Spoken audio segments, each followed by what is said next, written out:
Hello, everybody. Good morning from New York. Welcome to another Thursday session. My name is Nick Gonsman. Joining me is Rob Crane. Good morning. Today, we are going to be talking about some displays management. Quick housekeeping things again. If you have questions, hop into the Q&A. They come to us before they post to everybody. So when we answer them, they get posted. A lot of times we'll send them as answered verbally in order to get them through the queue. Please be patient with that. Also, if you are interested in Hog at 1 o'clock Eastern today, Hog is doing Bridging the Hog, which has to do with networking and remote processing and that sort of stuff. So check them out. And then next week, July 2nd, in this time slot, Mr. Rob Crane will be doing the next series of augmented learning, which is going to pick up where we left off last week, covering XYZ focus palettes, looking at the new staging mode, and if time permits, dealing with scenic object channels. Do you have anything else to add to that, Rob? No, I don't think so. We're just plugging along, going as far as we can each week, and we'll one day get to the end of the list, I think. At the end of time, we will have finished Yeah. stuff. So yeah, those of you that have been asking and may have seen stuff, they are still targeting a late July or early August release. So we'll see how that goes. Great. Jeff is saying my audio is really bad. Give me just a second. I have an air conditioner behind me that I'm going to turn off.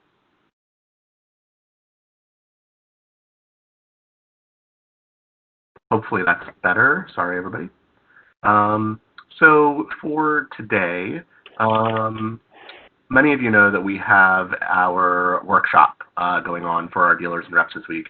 And so this event actually didn't get promoted. So there are currently 38 of you, so we have a very small crowd today. So we have some stuff that we're going to go over with displays management. I want to take you through some reviews and just make sure we're making sure you know what options you have available. But, you know, I kind of looked at the group here, and it's a smart group of people that are attending, so we don't want to drone on about it. So we'll go over sort of maybe 35, 45 minutes worth of displays stuff. And then we can kind of do more of an open thing. With a smaller crowd, it's a lot easier to just chat about stuff. So if you have commentary about some of the stuff that we're doing, this is much more of a free-form thing. I'm just going to share my EO screen, and we can go through stuff. So thanks for being some of the stalwart attendees that come with us every week. So that being said, I'm going to share my screen.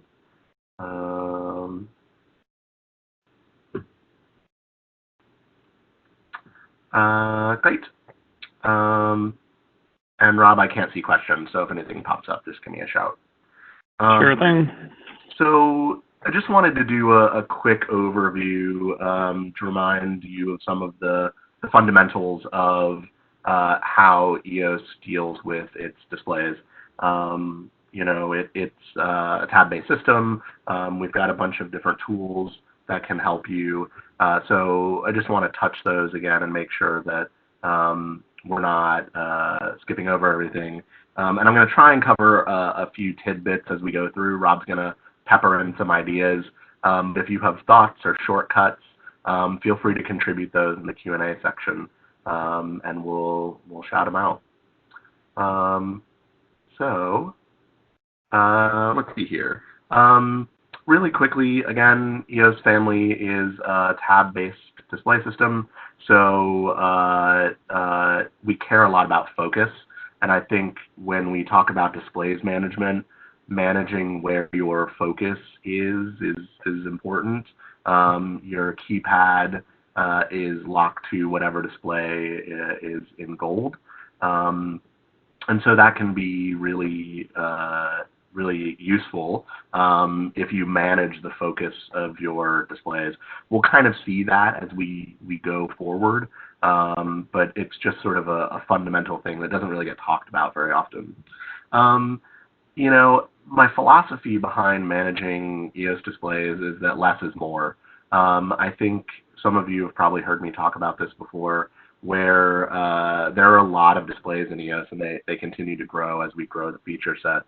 But the difficulty, and I think the trap that people can fall into, is they say, oh, well, at some point in my show, I'm going to need to deal with gel picking, so I'm going to open up my gel picker and leave that on a screen somewhere. Or I might need to deal with my group direct selects, so I'm going to open them and leave them there.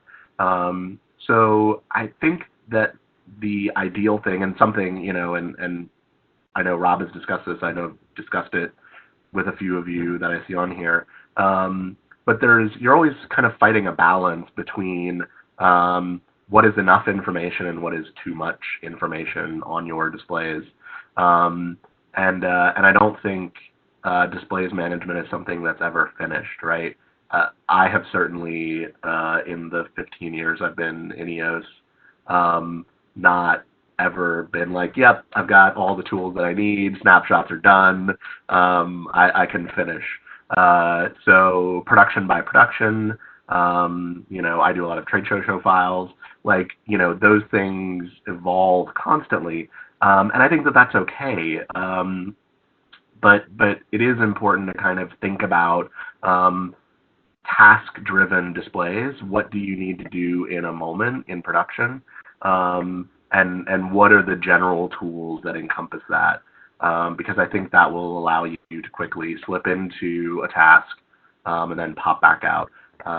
So that's kind of my thesis statement, I guess, for all of this, is balancing what you need versus too much. The other thing that's worth noting, and we're not going to go through a whole lot of examples. If you all want to talk about stuff later, we can. But EOS has two things that are really important to its displays.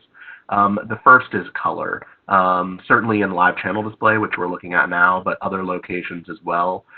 We use color to indicate the status of things, and we use color to you know, flag certain behaviors.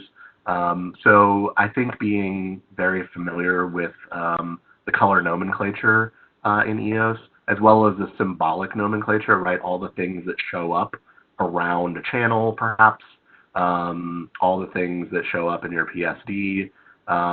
Those are all little things, which is sort of the second thing that EOS displays are centered around, which is what I call breadcrumbs. In the sort of vein of trying to show you simplified information and keep clutter away, we give you little flags and little indicators that something's happening or something is different. And then if you want to learn more about that, you can dig down and get into more detail. But we try and keep the displays sort of zoomed out, if you will, in order to facilitate that. And one of the things that you see all the time is here, like channels 101 through 118, which are movers. You see that focus, color, and beam have plus marks, and we use the plus throughout the system to indicate that there's more information here than we can show you in this little space. So if you wanted to expand that, in this case, hitting Format to go into Table View, that would allow you to do that.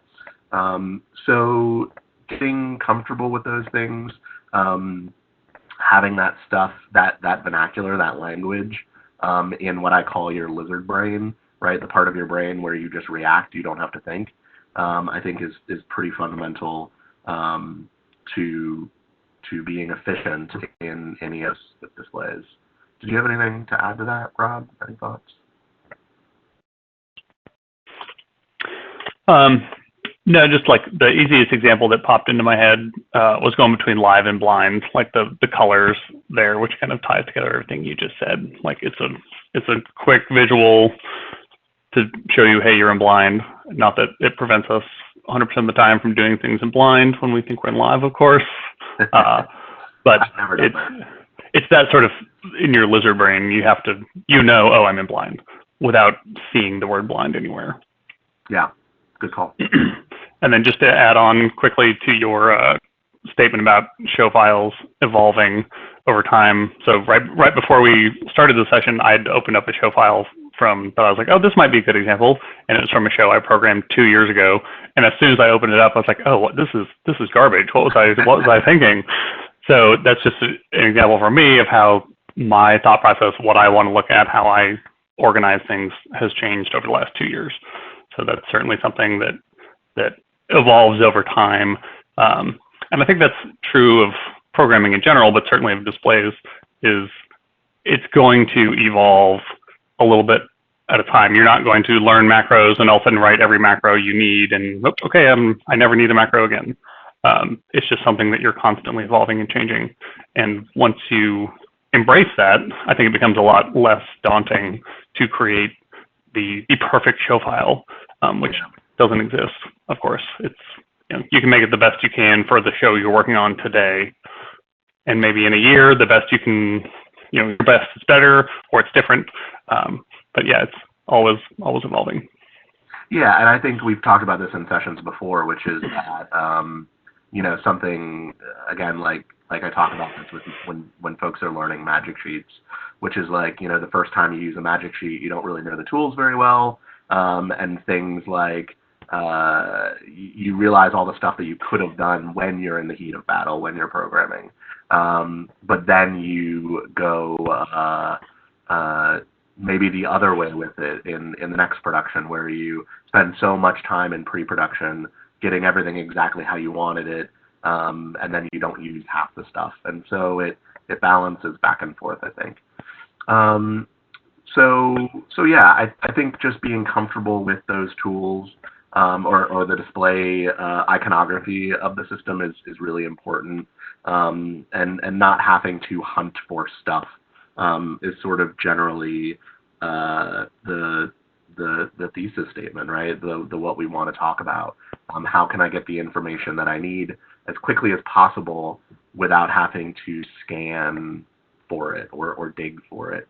So I guess the other thing that I'll hit, which again will be a theme, is consistency. If I'm doing a particular task, again, I'll use color as an example. Maybe I have an LED psych that we're doing a lot of work with.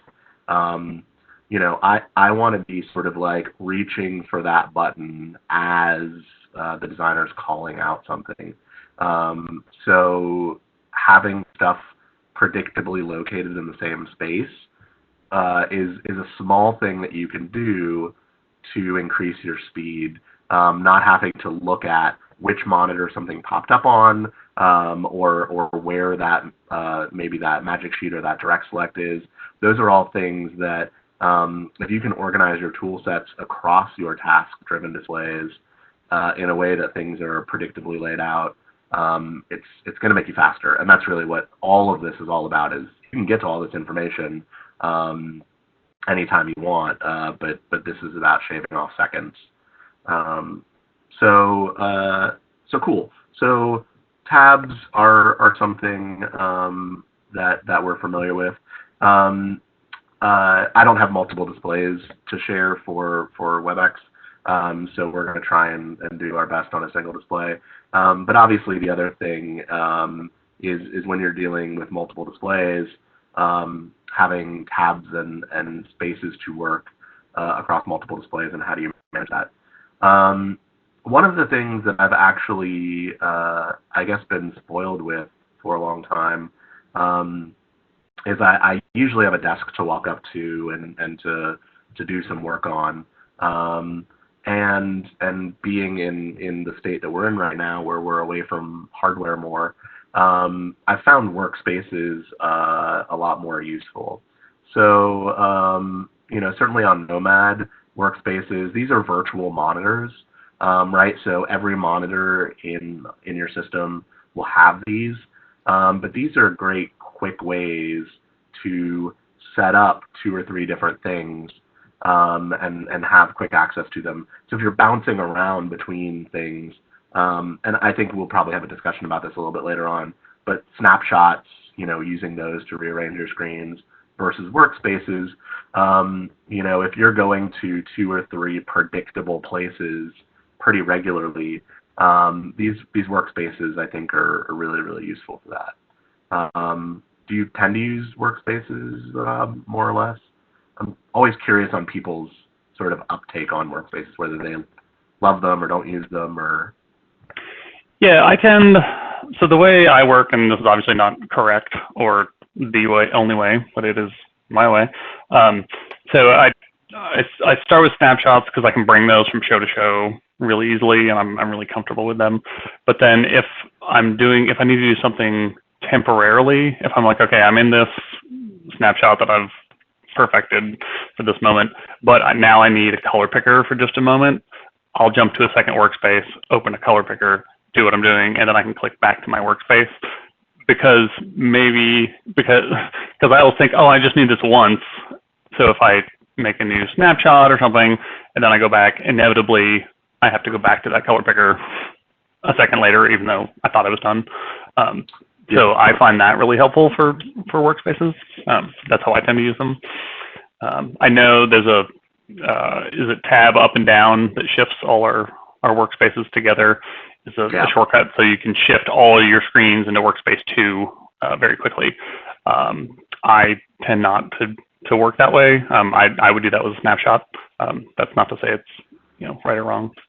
Yeah, exactly, and I think that's inevitably it's what tools suit your workflow, and I think that's the goal of today, is just like at least the first couple minutes of this is to like hit these tools to remind you of what exists, so that maybe you have time to play now, whereas in production you don't, right? You gotta get the lights on.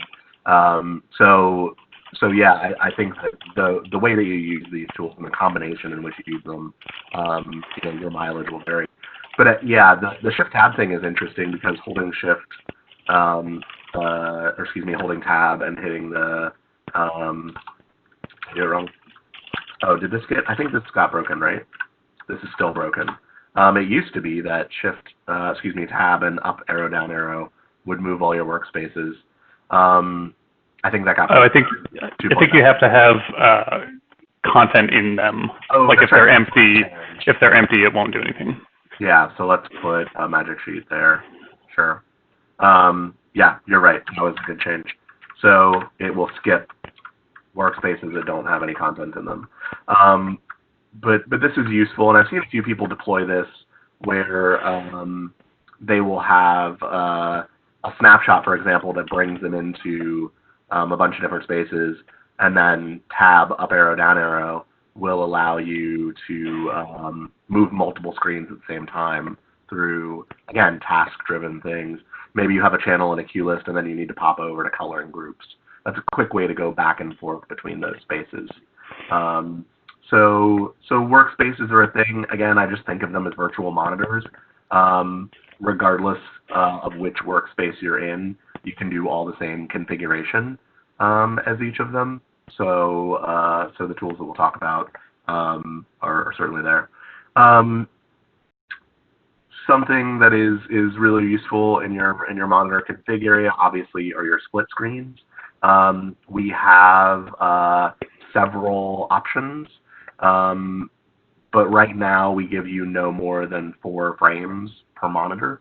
That is something that's being discussed, as obviously, particularly Nomad rigs with higher res displays, we want to get to a point where we can offer you more options. So just know that that's something that's in discussion internally. This isn't how we think it's going to be for forever. But it was a start, 4 years ago when we put it in. So split screening is really, I think foundational to managing your displays. Being a lot of displays don't require a full screen, or you need to see side by sides and comparisons. And don't forget that you have the ability to to push and pull stuff and rearrange that. And I'll talk a little bit about making something useful of that in a little bit, a cute little shortcut that I like. The other thing that doesn't get discussed a whole lot, and this is going to be really boring because of my current setup, but there's this thing called monitor mapping. Monitor mapping is different from your monitor output, right? So on a console or on a machine, on a PC, you have the ability to set up your display orientation, right? This is monitor 1, this is monitor 2, this is monitor 3. And that allows you to determine which way the mouse tracks across displays, things like that. So that's an operating system function. That's not an EOS function. And I know that actually causes trouble sometimes. But that is something that the operating system handles for us underneath EOS. Monitor mapping came in a couple of years ago, and what monitor mapping does is it allows you to set a monitor alias inside of EOS for all the displays that you have. And what that means is that you can play back snapshots across different systems predictably, right? When we record a snapshot, we show you what EOS thinks is monitor 1, monitor 2, monitor 3. And this allows you to say, on this setup in this venue, this is monitor 1, this is monitor 2, this is monitor 3, but I get into the next venue and they're different. My monitor is tracking fine, but they're in a different order. I can use this monitor patch to rearrange them and allow my snapshots to still have my snapshot display 1, my snapshot display 2, my snapshot display 3. So I'm interested to kind of know how many people already know about this and utilize this. This is one of those things that I feel like is not well known about or utilized very often, but maybe everybody's using it and they love it so much that I just don't hear about it. I would also just mention in the top left corner, that number 1 is your monitor number. Oh yeah. So that's what you would be remapping if we had more than one monitor today. Yep. And don't forget, I tried this for this session in Nomad in settings when you launch the launcher where you pick primary offline off that. In that settings area in the shell settings, you can choose how many windows you want. I tried to do 2 on the setup so that we could have a little bit more dynamic, and it just didn't work out. So yeah. So a couple questions coming in about this. So mapping does not change. Jeff asks, mapping does not change the Windows setting of which monitor is which. Correct, and I think that's the big confusion is that we've talked about it for years. Long term, we want to bring in those features, and I think that kind of harkens back just to we got the time to talk about it today. The reason that EOS was architected on a Windows system in the first place was so that we didn't have to spend the time writing things like how does a USB hub work, how do displays function. We're using the embedded operating system on those consoles to handle those tasks because they already handle them very well. So it was a way for us to speed up our development and let the OS manage those sorts of tasks. Certainly for USB functions, that tends to work pretty well. Sometimes we run into things. But monitors have always been a little bit difficult because Windows, and certainly Windows 7, it got a bit worse.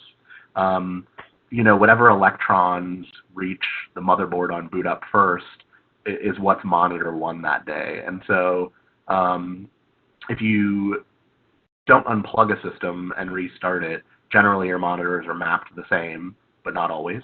And certainly if you've struck like a tech table and put those monitors back up the next day, they could appear in completely different order. So there's been discussion long term about bringing those features more into EOS, but that's a huge amount of development. And there's obviously a lot of other stuff that we want to get to.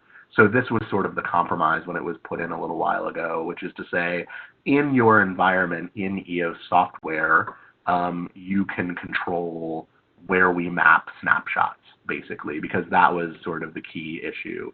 So yeah, those are two separate things. It's a great question, and it's a point of confusion. So spread the word to all your coworkers. And then next question, and I don't know if we can see this in the shell or not, depending on how your setup is going to work. But does monitor patch let me move where the CIA pops up? And no, so that is done in the shell. Yeah, let me see if I can quickly. My computer's also not liking video sharing, and oops, my mug out of the way. I was in a venue the other day, and the CIA was on the left, and I just, like, it was everything I could do not to to move it over. It's got to be on the right. Yeah, right.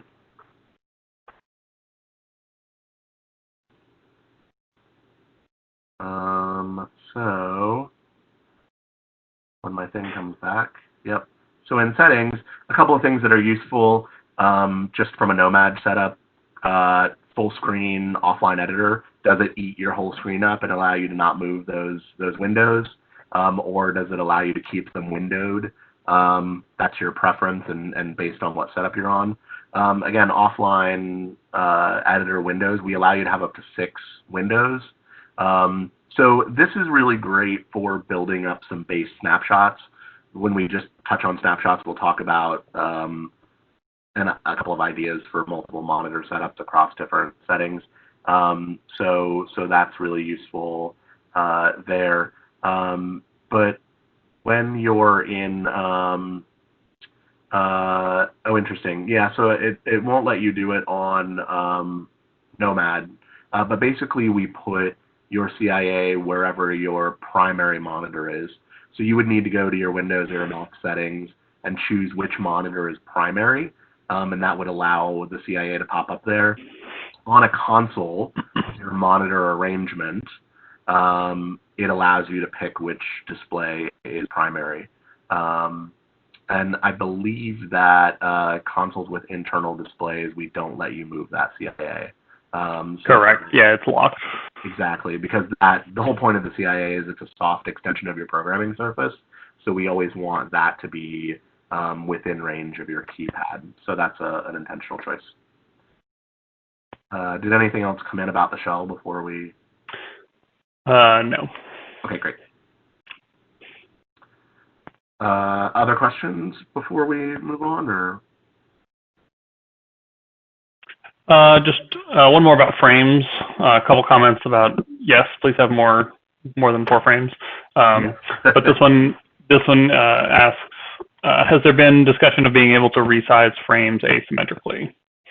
Yeah, that's a big thing that will come in whatever our next iteration is, right? We want to make sure that not only do you have the ability to have more of those, but more dynamic tools. We will likely require you to keep all of your frames square, but you'll be able to adjust them in different settings, in different configurations.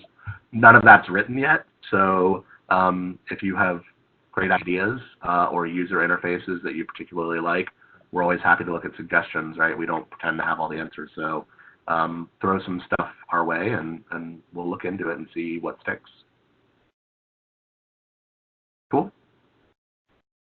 And then one more, it's kind of off topic a little bit, but I think we can answer it here while we're in live. Just asking why isn't there a spreadsheet view in live? Want to talk about that? Indeed, why isn't there? It's been discussed. One of the things that is tough about live is that it is current status, right? So we're showing you everything that's on stage. And the way that ES is architected is that blind is a mode. So the whole desk goes into blind when you enter into a blind state. By introducing spreadsheet in live, we're ostensibly showing you live and blind at the same time. So what does that mean when you decide that you want to go down 3 queues and start making edits? Are you in blind? Do those blinds need to be updated? Do they adhere to the blind? There's a lot of logic behind that has to be figured out. So it is certainly something that's been discussed for a very long time, and we'll see where that falls in the development process. But it isn't really kind of as simple as just like, oh, take this display and put it over here. There's a lot of implications of, well, what do you want to do with this tool? We do have the preview tool, which isn't quite that, but it at least allows you to see the intensity of either upcoming queue or if you choose a queue number. So if you're not familiar with the preview tool, we can look at that maybe once we get through some of the other stuff if we want to take a spin on that. But that's kind of what we have to offer right now so far as seeing information that isn't outputting to the stage at this moment. So good question. And Scott, too, saying also brings up that it's based on selected queue list. So like if we're in a multiple queue list environment, where how does that factor into just more logic we have to work through? Yeah, and again, it's, you know, one of the things that's really, really important to our development and something that has been at the core of the decisions we make for a really long time is ease of usability. You know, we first cover a large span of markets and a large span of user experience, which is good and bad, right? Like we got to make sure that stuff is accessible, but we don't want to limit the upper end of the market either. And the other thing is, even at the top end of the market, you know, we believe that you should be able to walk into any EOS desk anywhere in the world and get to work, right? There's nothing quite as daunting as having to sit down at someone else's show file and not know where they put certain displays or where things are at or how things are configured. So it is very much a curated experience, right? There are a lot of things that we don't let you customize, specifically because, again, it goes back to the speed. You need to be able to be comfortable with the nomenclature of the desk, and over-customization prevents any sort of conformity, right? So that has been loosening over the years, right? We allow a lot more displays customization, and that is the evolution of the software, and I think we will continue to move in that trajectory. But we are very, very, very cautious about making big changes quickly, about cluttering displays, and you know, if you've been in 3.0, which is what we're looking at right now, you know, the graphics work, we looked at a ton of stuff for well over 6 months of just like how graphics lay out and the flattening and making sure the right things are prevalent as you scan across a screen. So those are sort of the back-end decisions that we make in curating the software, and we'll continue to make, because we want to make sure it's as useful for the purpose it's built for, which is quickly building lighting programming as easily as possible. And then there was a question about 3.0. So Frank, we are in 3.0 beta software today, but no, it has not yet been released. Yeah, hopefully in about a month to 6 weeks. They are all the features that are going into 3.0 are in. Test is validating stuff, and they're squashing bugs, and they're doing little nitpicky stuff. But for the most part, until it changes and I'm lying to you, I think we're at the point in the development where they're starting to do acceptance testing. They're starting to really wrap stuff up. I know that the team wants to get it out in full release soon. So, cool. I think that's all for the moment. Great. Just a couple of review things. Again, this is something that is consistently expanding, but we allow you to customize through the gear or right mouse click a lot of your displays now. So if we look at you know, something like the PSD, by right-clicking on that or by hitting that gear in there, we have a lot of different things that we can show and hide, right? So not only the columns and reordering them, but things like, do we need to show our parts? I think this is really useful if we're sharing our displays with other departments like sound or space management. Q3 over here has a little subscript now that is parts. We use parts as timing and building block conventions, right? They're not really salient to what other departments need to know about the status of our queue list. So oftentimes we're hiding those. Same thing with queue links and themes and follow hang. Those are all indicative of building a show, but when you're running a show, maybe that stuff matters, maybe that doesn't. So in the header of only display what you need, consider what of these things are useful to you in the moment, and consider what things are just noise. Because the more and more stuff that you have on your screen, the more stuff you're having to scan over every time you want to go look for information. To be honest, the majority of the theatrical style shows that I do, link, loop, curve, rate, me personally, I'm hiding those things because I'm not relying on them as heavily. Some shows, we like to put the label up next to the queue number. Queue number and label alone is, again, great for other departments.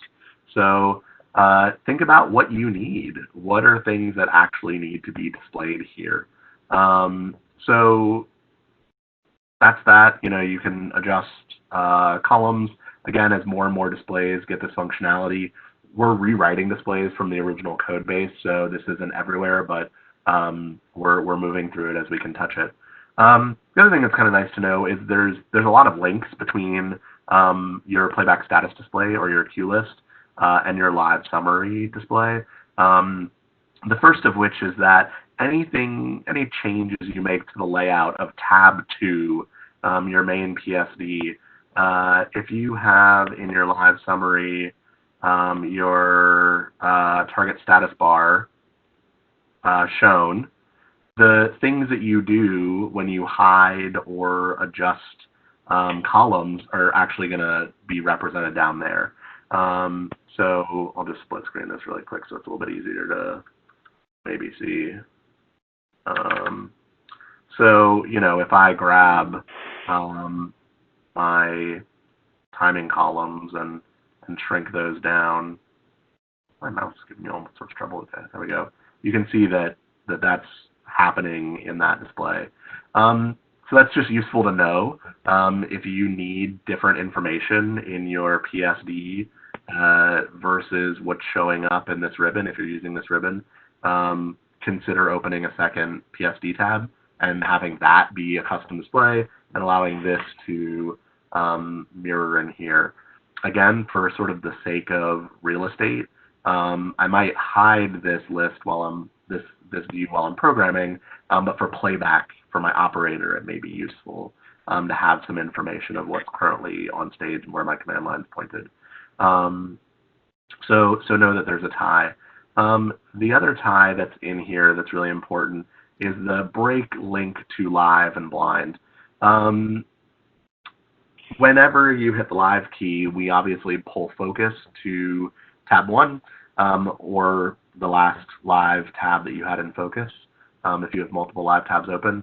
And we also, if the PSD is behind other tabs, we bring it forward.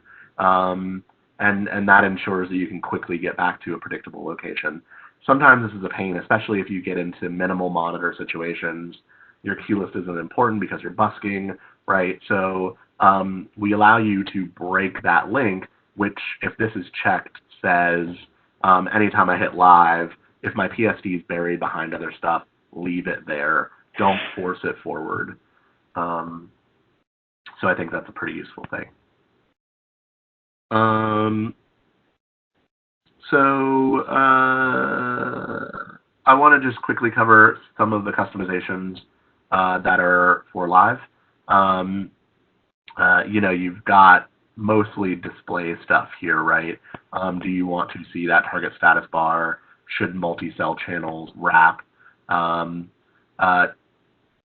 Show reference labels. This is something that is set up in settings as a global setting, but on a tab-by-tab basis, you can actually turn that on and off. So show reference labels just basically says, if I've got a color palette displayed, does it display CP1 or does it display red, the label of that reference? And this is snapshotable. So this might be something that even without changing the layouts of your displays, maybe it's something that you want to toggle on and off. You can also temporarily toggle that by pressing and holding about and hitting your label key. If you press and hold about and hit label twice, it'll lock that. There are lots of about and other key functions that were introduced in 2.8, I believe. If you're not familiar with those, they're really, really useful for different portals in the live display screen to let you see information. About time will show you just information with discrete timing. About mark is really useful. About queue will show you queues. About parts will show you the parts. Explore those. They're really, really fun. So that stuff is kind of what's useful. But Live also has some dedicated displays that aren't there, that have been there since the beginning, and that's Flexi and Format, right? So Format gets you back and forth between table view and summary view. Again, in Blind, that takes you to spreadsheet as well. But it also allows you to do Flexi state. So just pressing and holding Flexi so we can see this really quickly. These are your Flexi states. Again, I encourage you to think about what you need when. A lot of people run in patched all the time. I think that's great. I think a good way to level up is having snapshots or a quick ability to get you into something like manual or active, right? What's happening right now? I need to just, get rid of all the stuff and see what is functioning and make adjustments to perhaps only lights that are moving or things like that. So that's useful. You have some cell and master information there if you're using multi-cell devices. And your encoders have the ability to be in Flexi as well. That's been an option for a very long time, but you can only get to it through a physical encoder page. So that has now changed. You can do it here, which is good, and by default it's on. What Flexi Encoders does is it takes your encoder and it compresses all the air out of empty spaces. So by default, when EOS maps its encoders, we look at patch and we say, what are all the possible parameters that are in the show file? It's the same information that populates your parameter tiles. And we pick a slot. So on the color page, if there's RGB and CMY, we will put RG and B on encoders 1, 2, 3, and CMY on encoders 5, 6, and 7, for example. And if Flexi Encoders is off, even if you grab just an RGB fixture, your parameter will always be on the same encoder and on the same page. And some people like that. Some people like that predictability. Flexi Encoders, which is what more people use, will hide any parameters that aren't in the fixtures that you have selected currently.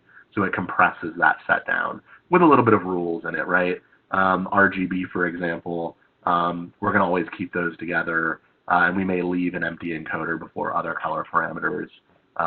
So we try and put a little bit of logic around those layouts. So that's Flexi Encoders, and that's what this little Flexi means right above your network status display. And that'll also show up here. It kind of moves when you're looking at encoders. And you'll see that on the top of encoder displays on desks as well.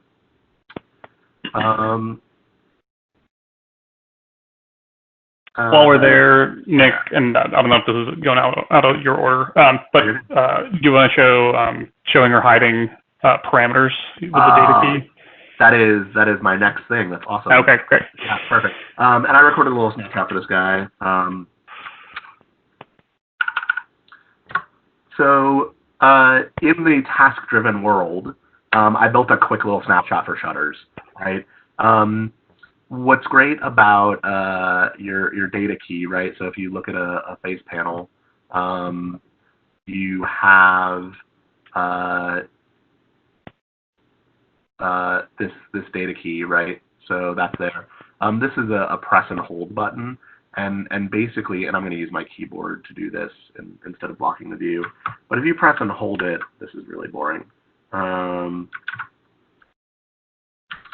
In a standard view,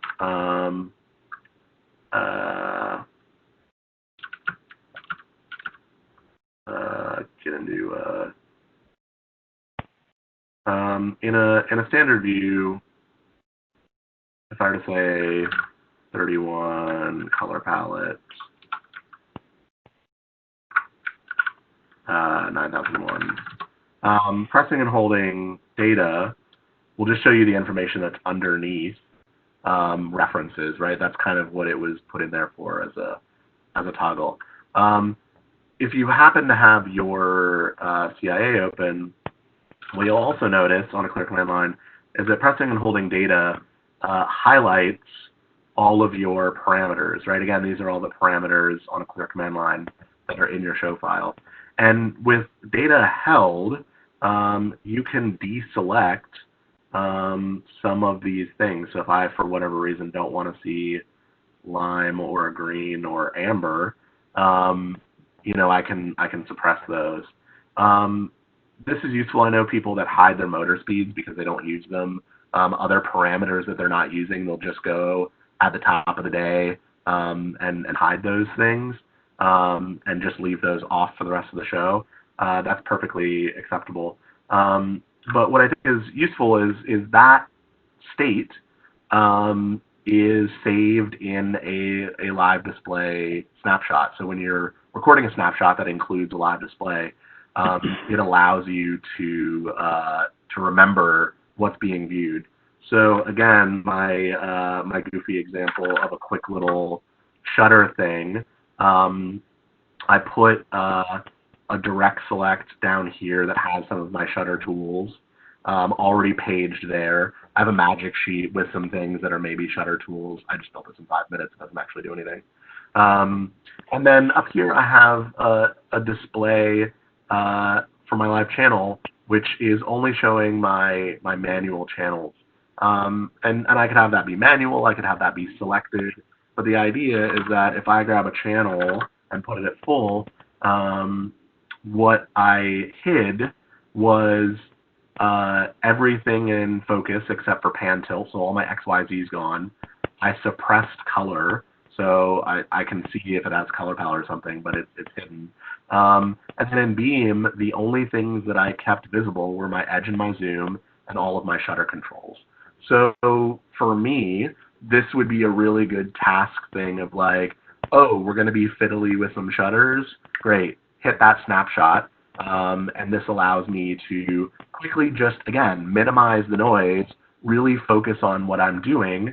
And then when I'm done being fiddly with shutters, I can go back to my main snapshot or whatever. So using data to show and hide parameters is really, really useful in table display. And again, I think maybe kind of underutilized, but fits really well in that allowing you to stay focused thing. Yeah? Scott has a suggestion, and again, we may be like just ahead of your script here, about how these are, the parameters are stored differently in live and blind. So he says suppressing individual color parameters in live, but revealing them in blind is a great level up for your programming. Yeah, that's a great call, absolutely. And there are a couple of things like that. Again, we allow you to keep different formats between live and blind. And there's actually a setting in the setup area, if we want to get to that, we can, which is a thing called preserve blind queue. By default, when you go, if you're sitting in a queue in live, let's say you're sitting in Q5, you go into blind, we're going to put you in Q5. If you hit next up to Q10, because you want to look at that, You go back into live, you're still sitting in Q5. When you go back into blind again, we're going to drag you back to Q5. And that can be good. Designers tend to like that because it's predictable, it's easy, they know where they are. As a programmer, that drives me bananas because I'm going in and cleaning up data in between things that I'm doing for the stage itself. So having preserve blind queue enabled allows you to keep that navigation separate. So in that example, I would go back into blind and I'd still be sitting in Q10. Again, it's one of those things that's like one setting, but can really change your workflow. And it's macroable, right? So if you want to use it, make a macro, you can turn it on and off pretty easily. It's also good with a macro to have sent to a different device, right? So link a macro to the designer's RVI, and if somehow it gets turned off or they are comfortable going back and forth or for a moment need to stay in place, you can turn that on and off for them. So I think that's an interesting thing about sort of general displays management, is oftentimes the designer has so much else going on in the room that them managing their own displays can be a bit burdensome. I try to offload that if I can, if I'm working on a show where a designer wants to focus on other stuff. If they're on a separate display, I like the idea of trying to help them with that. And maybe that's another thing in my display that I don't need all the time, but I can find easily, help navigate their displays, and then go back to what I was doing. So that's interesting. Rob, have you worked on that with that before? Like, yeah, my experiences with like it's more the gigs I tend to get don't have tend to work on don't have a designer proper typically, but a lot of times there might be a stage manager or a producer or somebody watching a queue list.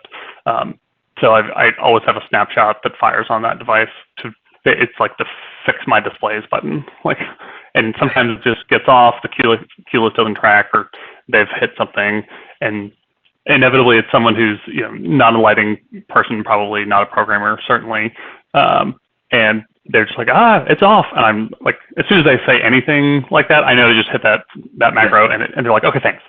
Yeah, exactly. And that fixes it. Yeah, and I think minimally having a get me home snapshot for every device is really, really useful. Again, setting that up in a startup macro to fire those devices to a known state for the top of the day is useful. Those are all things that I think are great and helpful to other people on your team, because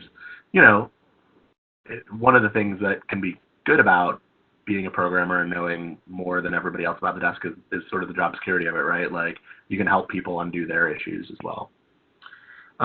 Sort of the other thing I'll add to that, it's kind of off topic, it's more about different users, but another sort of hack that I use is if I am with a designer who wants to see what I'm doing, see my command line and all that, that's great. But I will always have macros to swap me to a different user so that I can quickly do something without bothering them. Not that I'm like changing their queues behind their back or anything, but sometimes I just need to go in and clean stuff up without having that screen bounce into blind and distract them. And then as soon as I finish my note or whatever I'm doing, I hit the macro to send me to rematch their user numbers. Yeah, and they are none the wiser. Yeah, exactly. And it's it's a really common programmer thing to use users to bounce back and forth. And Alyssa in the Magic Sheets and Macros session a couple weeks ago had a nice little setup with two command lines and who was doing that. If there's multiple programmers, I've seen some people set up indicator states with labels where if the designer is switching between users, that macro also contains some logic that allows you to display on everybody's screen who the designer is watching, which is useful. Again, not like you're misbehaving or sure. crazy, but like you're sometimes running around and doing stuff, and if they need to focus with you on something or get distracted by stuff, it's always good to know where that person is looking. frankly. Yeah, that's great. It's like a camera operator knowing that they're their own program feed right now. Exactly. It's the red light of programming, So cool. The other quick things, I know we spent a lot of time here. I want to move on. We've got a couple questions too. I want to make sure we hit before we get too far. Yeah, let me do these quick two things, and then we'll take some questions. So a couple of things in here.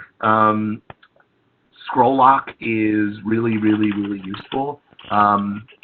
I'm maybe the only person in the world that is kind of disappointed that it's going away in 3.0 and being replaced by staging mode. You can still get to it by hitting Shift scroll lock button to be staging mode, that same place, or F6 if you're on Nomad, Shift F6. Scroll lock allows you to, when you're paging, if scroll lock is off, you page full page. So you'll notice my last channel down here is 150. If I hit page down, it goes to 151. Scroll lock, so Shift F6, you'll see my scroll lock is on at the bottom of my screen down here. That allows me to go line by line. And this is everywhere on the desk, and it's so useful, and I constantly pop in and out of it to go macro or micro through my views. It's a great tool. Again, I think people, when I teach class, people are like, I didn't even know that was a thing. I've just been doing full page my whole life. It's really, really useful if you didn't know about it. It works everywhere. It's great. The other quick tool that I really like, and don't forget, is you can do multiple lives, right? So just really quickly to set this up, I'll do a split screen. I've got a live screen here. I'm going to open up another live screen here.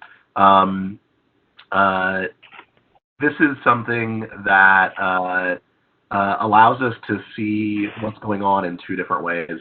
So I'm actually going to do something that I do pretty often, which is to format to summary view, and then I'm going to flexi to manual. And actually, I'm just going to squeeze this over here a little bit. For those of you that have programmed on other desks, EOS doesn't have what's known as a programmer, so you have no way to see what you've dealt with before moving on, and potentially you could lose stuff. So this is something that allows me to keep track of things that are manual, things that I've touched but haven't dealt with. If I were to store 101, for example, it would go away from here. Well, I'm not in Q1, so that's going to be boring.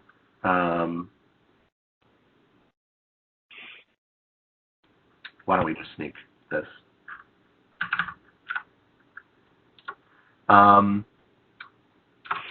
So if I've got some things that I'm playing with, 81 and 82, right? So those are popping up here, and it just allows me, before we move on, to make sure I've dealt with everything that I need. Again, we care about focus, so when you have multiple live tabs open, where are your flexi tools, where are your paging tools? That's really important. So in saving a snapshot like this, snapshots do remember your tab focus, so I'd want to make sure that this was focused here. And yeah, if you need to change focuses between live tabs quickly, tab will take you between all of your tabs, right? So just hitting tab pulls your focus around all of your displays. Shift and live will take you just between live tabs, right? So that's a useful way to draw focus across multiple screens with a lot of other tabs open. It also works with blind. And remember that magic sheets can be set in their settings as channel displays. When you set a magic sheet in the channel display, it falls into that live tab shuffle, right? So if you need to draw focus to a magic sheet very easily, you can. So that might be something useful if your magic sheet tends to get buried or whatever. So that's kind of the stuff that I had for live blind. Do we have questions? Yeah, a couple things. So back to the displaying the tiles, or using the tiles to display or hide columns. Is there a quick way to reset that view? And they're asking for Nomad specifically. But so it sounds like they're asking, is there a way to restore all quickly? Yeah, the quickest way is holding this. You can use your columns, right? So let's say I've got a bunch of just random stuff that I'm turning off. Using your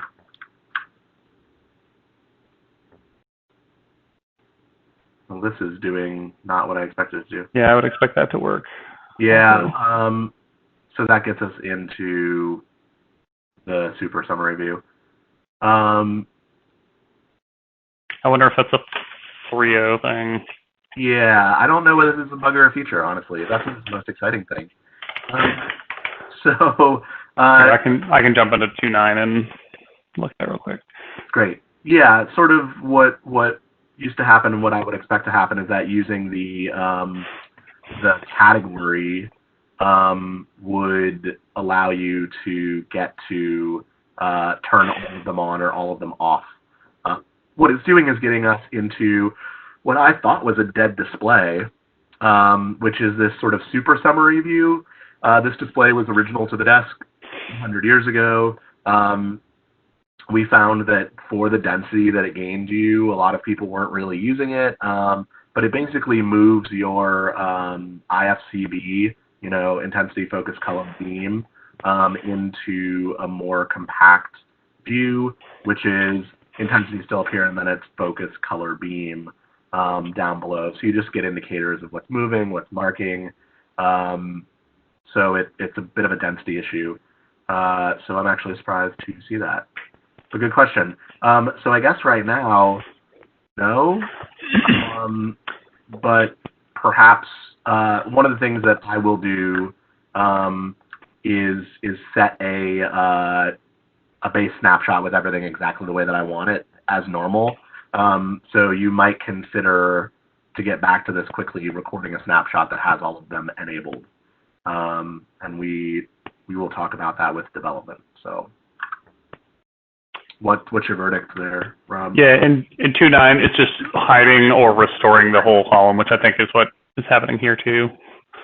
So it's not, it's either collapsing the whole column and then it will restore back to how you had it. So if you had a couple toggled off, it's back to that. Is that what you were seeing in 3.0 as well? No, it's taking us into that kind of suppressed view. Oh, the compressed view. Okay. Yeah, so the individual tiles work, but full column does not. Yeah, we'll bring that up and see if that's a bug or a feature. One of the things we do with filters, for example, and if you don't use filters, we can talk about those later, but we bring up a little button here. It kind of feels like it'd be nice just making up features on the fly, that as you're holding down data, we put a little button that says all, none, whatever. But I really like the feature of the toggling from 2.9. Bring that up with the development team. We'll see what they say. Cool. What are the questions before we kind of... Yeah, just since you just mentioned it, actually we'll come back to that one. So the rest of you hear about Flexi. So suggestion for a Flexi augmented channels, which I'm not sure... Yeah. I'm not sure what that means, like what that would be. Maybe what does that mean to you, Nick or Kevin, if you want to clarify?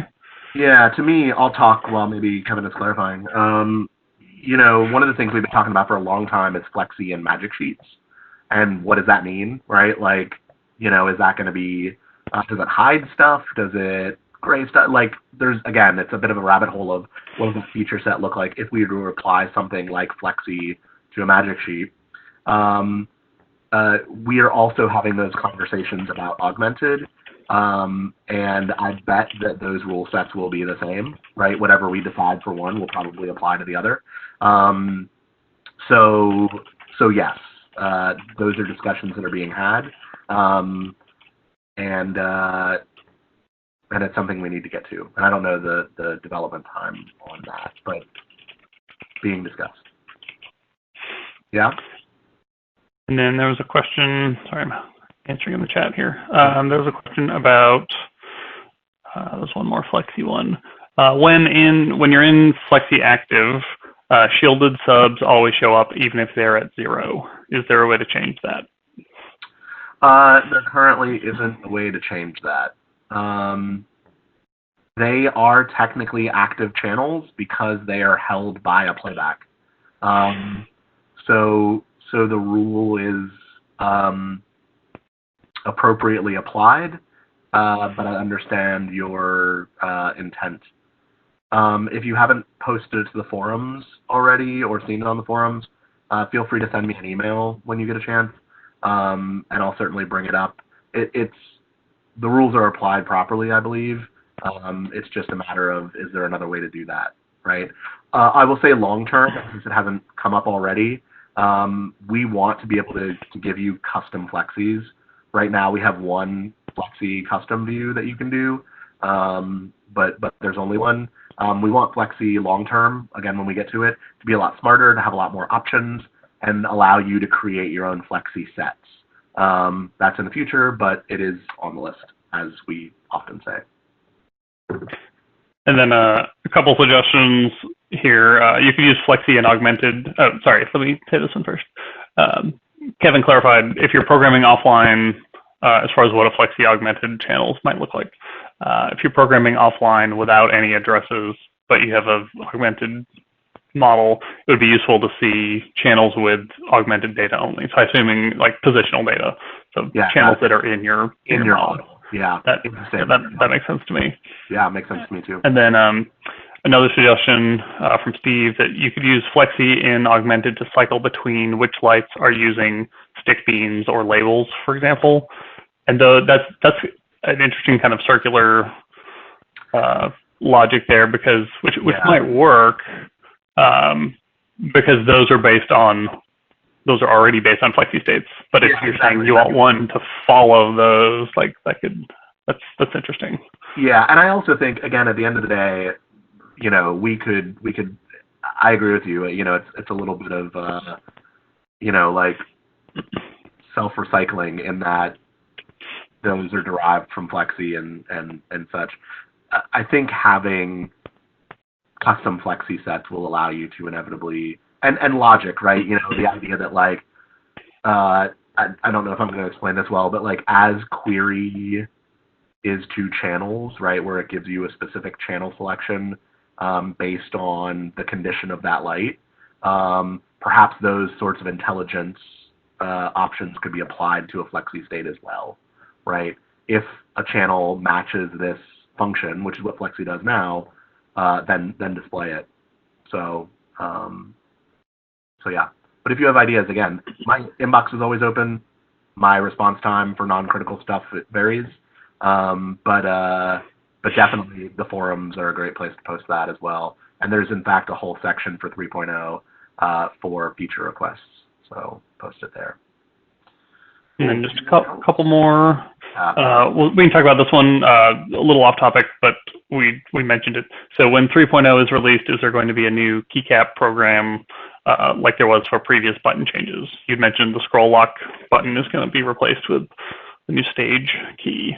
Yep, we will do the same thing where you I don't know if they'll have a web portal, but you will get a hold of technical services phone support and enter your serial number and request that. So that is a program that will be rolled out as we get closer to release.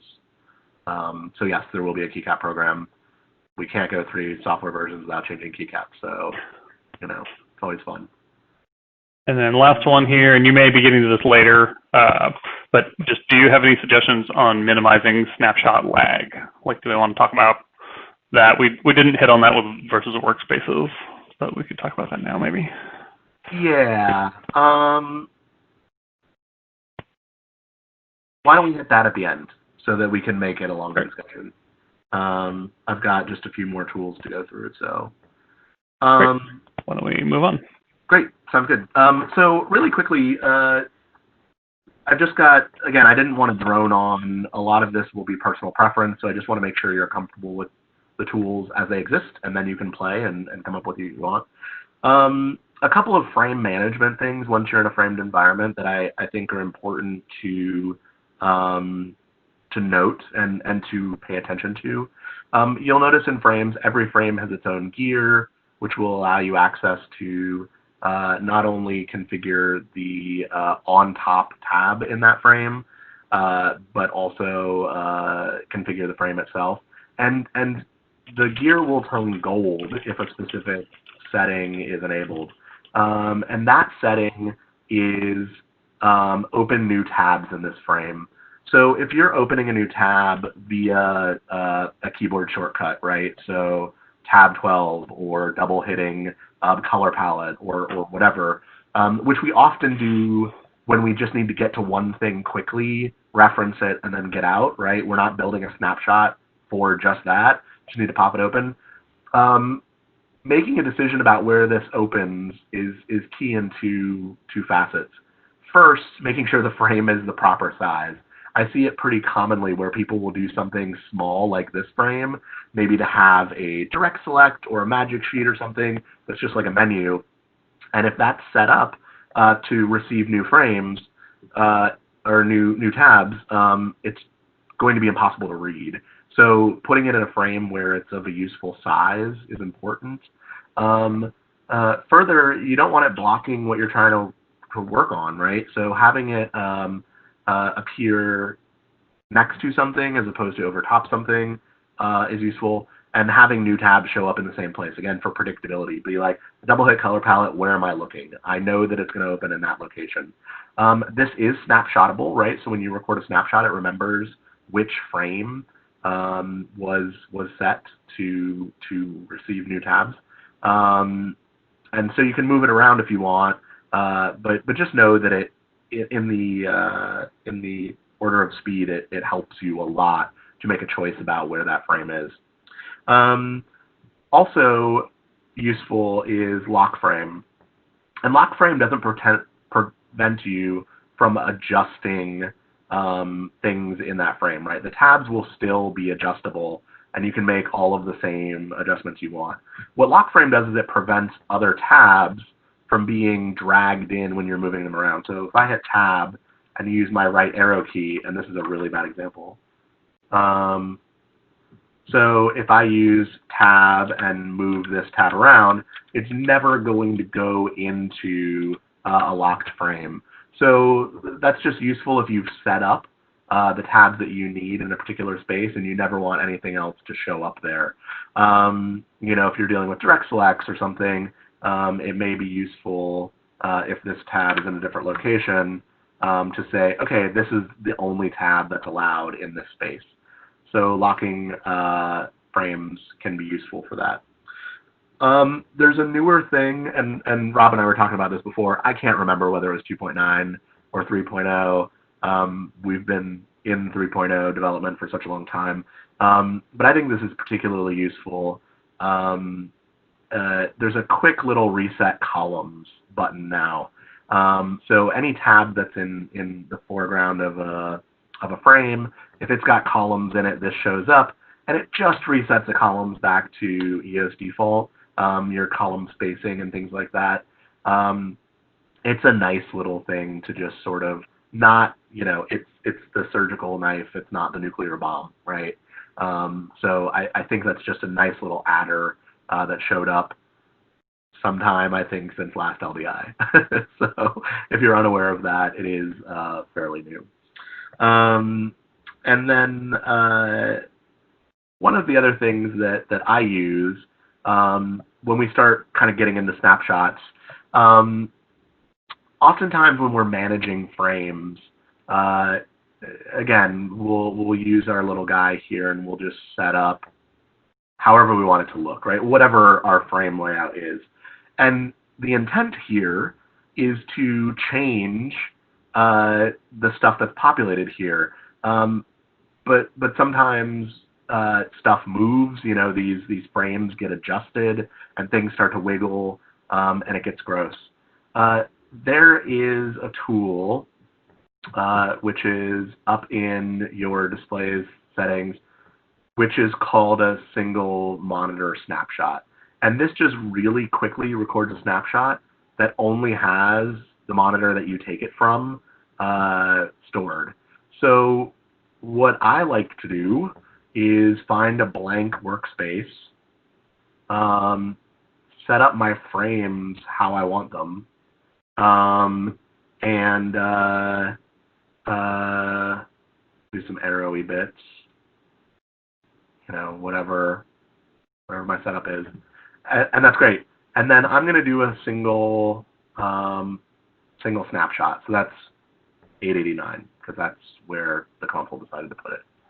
So now when I come to another monitor or workspace to set up, I can apply that snapshot, and it's going to give me that framing in exactly the same order. And now I can populate it with the stuff that I want.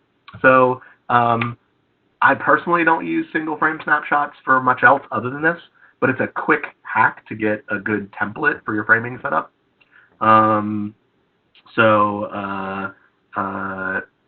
Yeah, I think you're good. Rob actually mentioned something in our chat that I overlooked in Live Blind, which is shift next and last.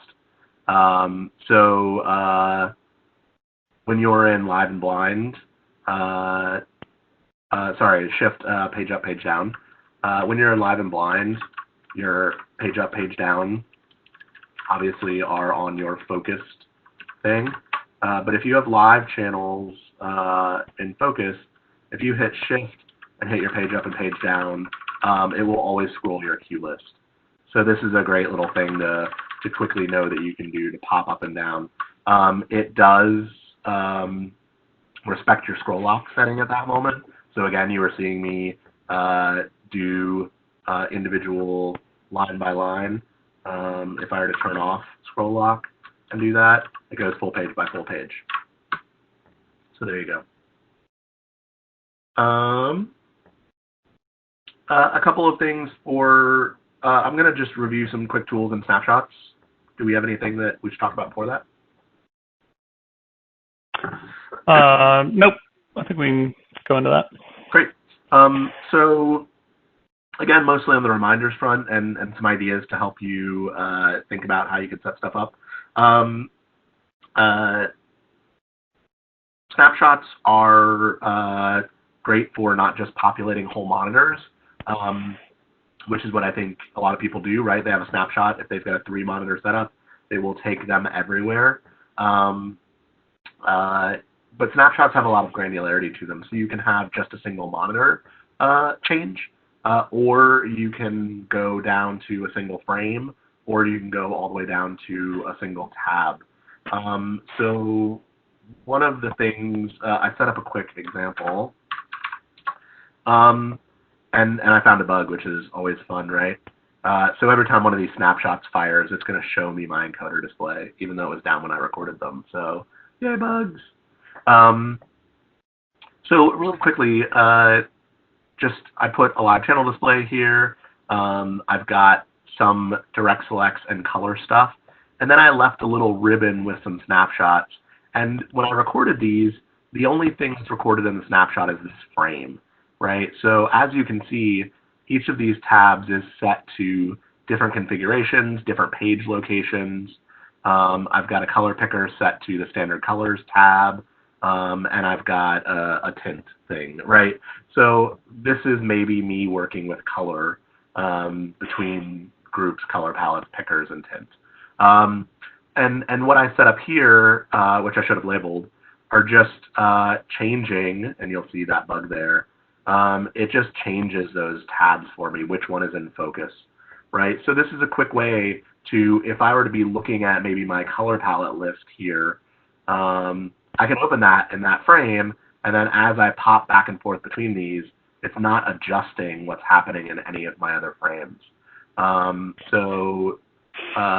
Using snapshots in this way is really, really useful because it doesn't affect other portions of your display that maybe are off snapshot, right? We can't have a snapshot for every possibility.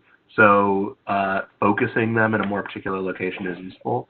This is also really useful for changing, using a menu on one screen and making sure it changes a part of another screen. When we use things like magic sheets for those, sometimes those things can get out of sync depending on where our focus is. So this frame level snapshot I find really, really useful. And Rob was mentioning, David Kane was talking about this in one of his sessions or videos, where he sets this up for custom direct selects. So his custom direct selects are in one location, and because we record the mapping of custom direct selects into snapshots, it allows him to repopulate those very easily without destroying other stuff. So that's a pretty good use for that. What else did I have for that? So the other thing that I find useful for snapshots is the snapshot drop-down menu. So up here on every monitor of every desk, you get the little pop-up Snapshot Browser, and this shows you all of your snapshots that are recorded, right? And this can get a little dense. You know, if you're even in a medium-sized show, you might be dealing with dozens of snapshots. There's a setting in your snapshot window. So if I were to open my Snapshots tab, that's an exciting bug. Hey, what happened there? I don't know. Let's try that again, this time with healing. So in my Snapshots tab, there's a column here that's called Favorite. And by default, when you record a snapshot, the favorite is on, and that means that it shows up in this display, right? So right now, the new ones that I recorded, number 1 and 91 through 94, are showing up. I can say 1 through 100. Let's see if I can move that for you. Favorite, enter, and that's going to turn those off. So now when I do my drop down, it's only showing me the ones that are favorited. Similarly, this is from a expert topic show file, which we'll be releasing hopefully in the next several weeks. But you know, this setting, I've got all of my different tabs for my various magic sheets. But you'll notice here that this is the main tab, and I've hidden all the others, so that if I want to get to a tabbing environment, I just need to see one of them, and then I can tab around from there, right? So that may be a useful thing to go into, right? So snapshot favorites, again, know that they're there, use them.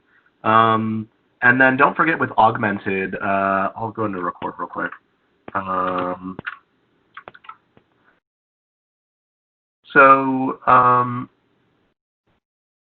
Don't forget that when you have an augmented tab open, if you're recording that tab or that monitor, that it's going to include all of your display settings for augmented. That includes whether stick beams are on, that includes your light levels, your ambient light levels, that includes haze, your rendering settings are included, which is something that has bitten me, so just be aware that we store your render level settings in snapshots. So use it, be aware of it. The plan long term is to add more granularity to what does and doesn't get stored from augmented in a snapshot. Those hooks just don't exist yet. So in future versions, we'll see that stuff come up. It's been requested, but it is not going to be there for 3.0. So just be cautious with that. Got one question while we're on the screen, Nick. Gregory asks, is there a way to set the default snapshot settings? So I'm assuming he means, you know, is faders checked? Is favorite unchecked? Is encoders checked? There isn't currently, and I think it's supposed to be persistent. So why don't we try one? So I uncheck direct selects, whatever.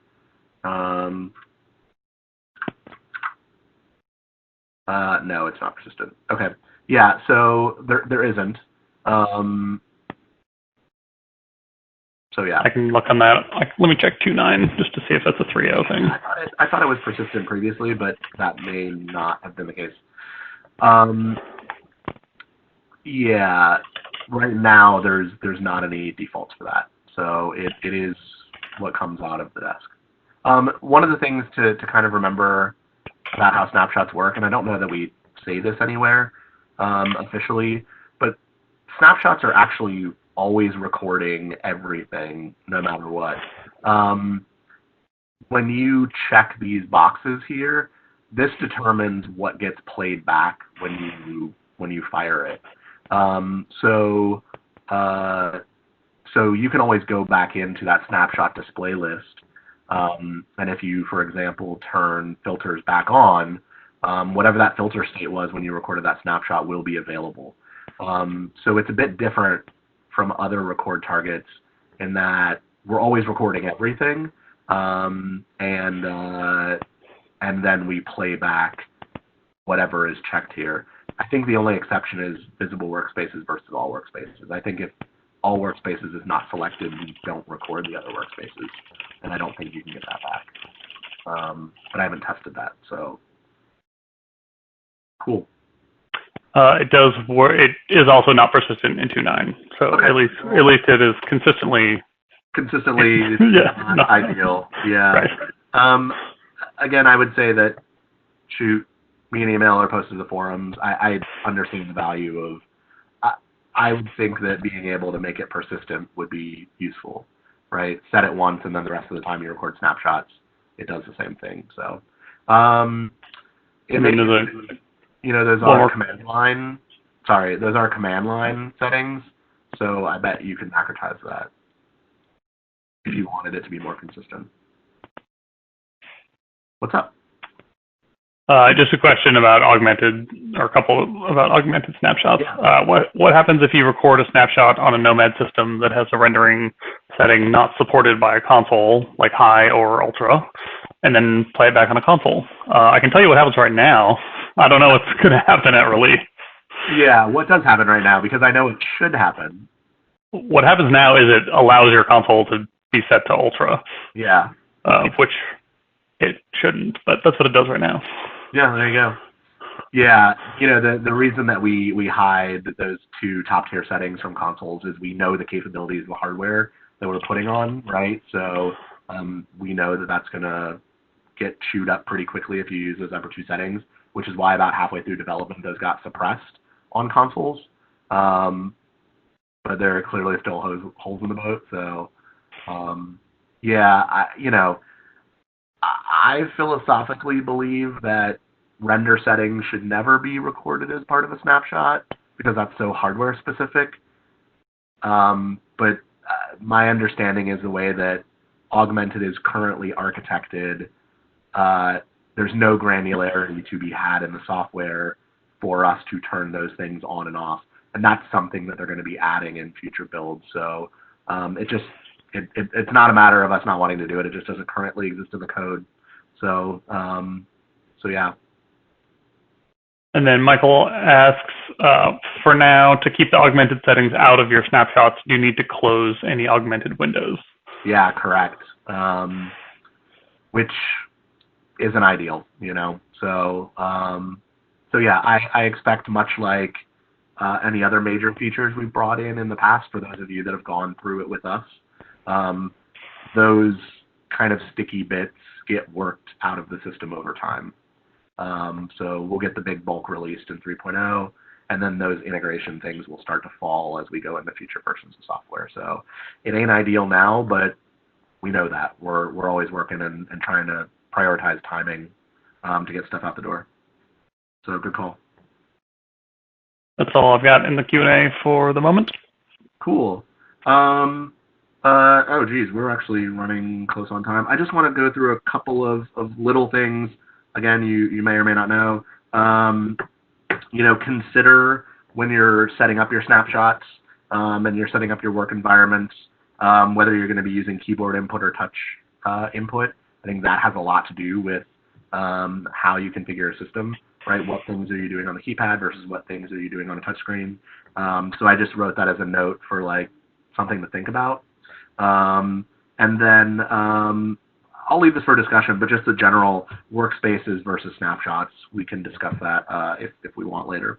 I really wanted to bring focus, I guess, pun intended, to direct selects. I think they're kind of the unsung heroes of workflow. Magic sheets can be really time-consuming to set up. Direct selects auto-populate, and if you can make them purr, you can go fast.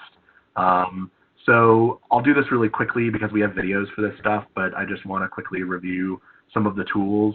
Keep in mind the number of banks you can have per tab and all of the button mapping. Do you need control buttons, right or left? Using the records and the flexies. Millennial buttons, if you have a lot of targets, millennial buttons are useful, but they also take up a lot of screen real estate and can get kind of tiny. So, that may or may not be interesting to you. And then if you're using flexi, do you need additional flexi space? Maximizing the button sizes to fit the space you're in. So some of these settings can get you into some really weird looking things. All I can say about that stuff is, doctor, it hurts when I do this. Not every layout is going to be useful.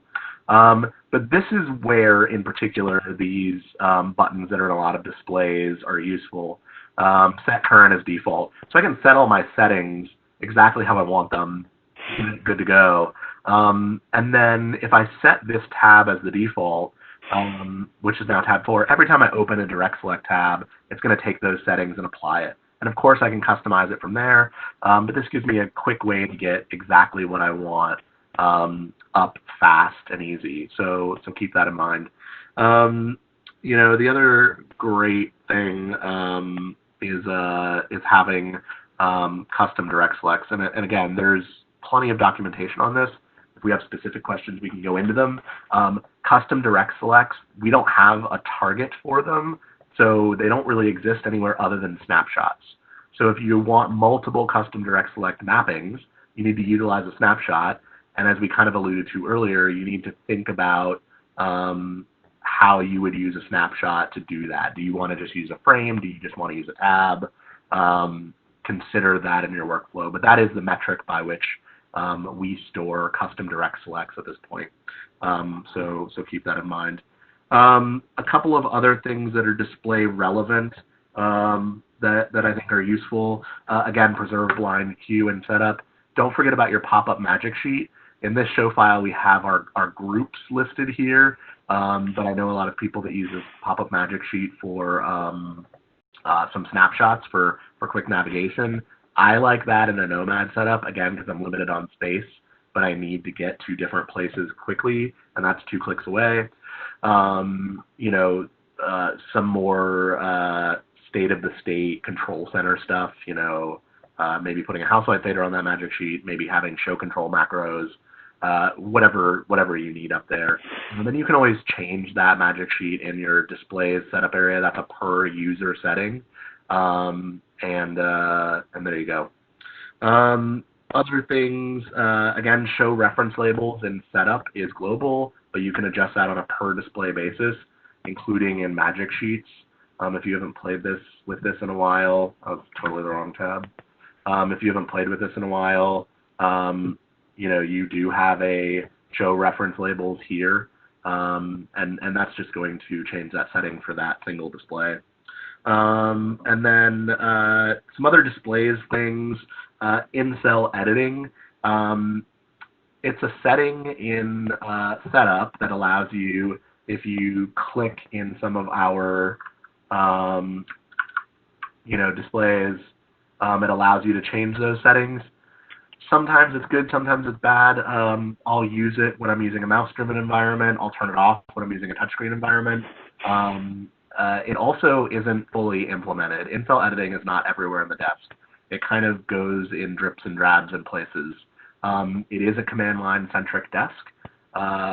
We've been introducing some of these in-cell things as we redo displays and have time. but I wouldn't say it's a complete feature set at all, which is why we really don't advertise it. So keep that in mind. Your mileage may vary depending on what area of the desk you're in. And then finally, there's some tabs that are useful as displays. Having the About tab open can be really, really useful when you're programming, so not just in your CIA, but maybe in a permanent location. The command history is, again, your undo history, so that may be an interesting thing to have if you have the real estate for it. Other tabs that are useful, again, the ESD opening as a tab means that you can snapshot it and have it if you're editing effects, which I think is particularly useful. And then sometimes lamp controls, right? You have access to your lamp controls. Let me get out in the live. And when you have channels selected, those lamp controls show up. Maybe this is good for more of a one-off thing if you're worried about fixtures going down and needing to be reset, things like that.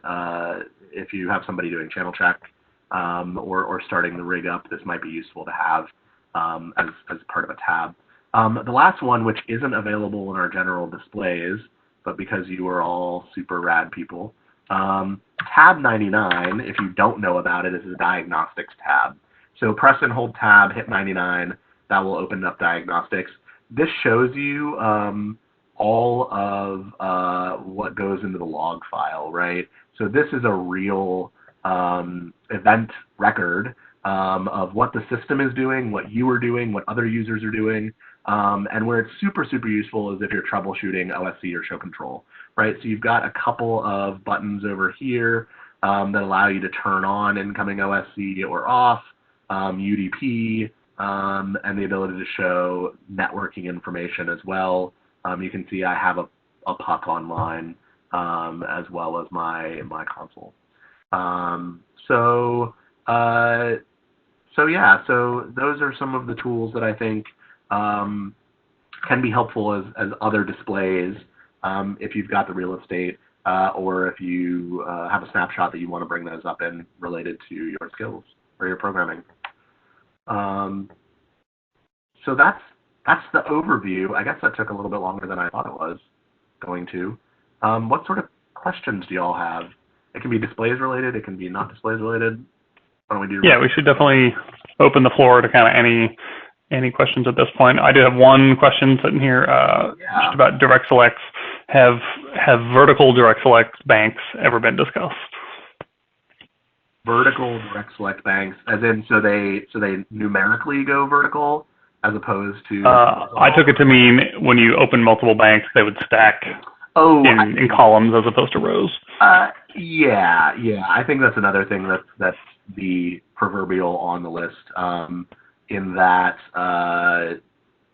you shouldn't have to open multiple frames and multiple tabs to get that stuff going. So I don't know where it is on the list, but yes. And then what does the green countdown in the PSD mean? What does the green countdown in the PSD mean? I guess I'm not sure what. Do you know what? Yeah, I'm not. Rob? I'm not sure. Scott says mark time countdown. Yeah. Okay. Yeah. Got it. It's marking.